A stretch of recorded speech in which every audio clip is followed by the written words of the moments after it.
I think the most important part of JFK's life was the transition between boy and man. In high school, he slacked off, wasn't very motivated. He just didn't take things very seriously. He wasn't the top of his class. And then in college, things kind of switched gears. He wasn't even really planning on going to Princeton until his father basically coerced him. There's always been like a healthy family competition. His family's very competitive, competing with his brothers ever since he's grown up. And when he wasn't planning going to Princeton, his dad said, well, I understand. I mean, you don't want to compete with your brother anymore, kind of like getting at Kennedy. And Jack took that as a stab and was like, okay, well, in the beginning of college, he kind of was still slacking off, wasn't doing very well, but finally, after coming back from overseas, he picked it up.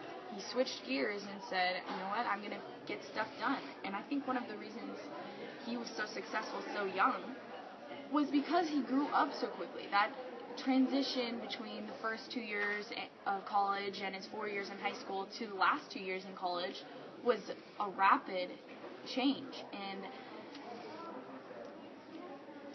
he finally started taking responsibility, and it wasn't necessarily that he matured early. It was just that quick change, and that helped him like take responsibility, and it was just a huge turning point in his life.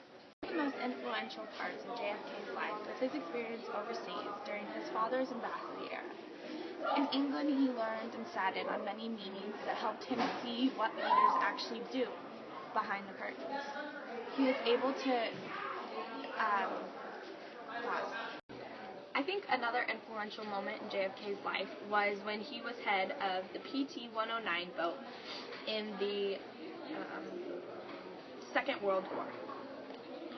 The boat had been attacked by a Japanese cruiser or Japanese destroyer, actually, and it had been split in two.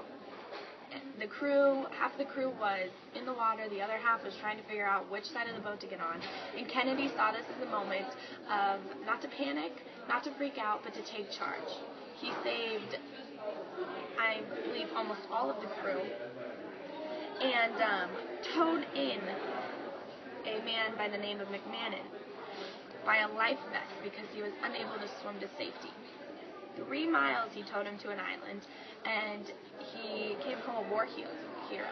But when asked about it, Jack said it wasn't a heroic thing. It was just what you needed to do to get the job done.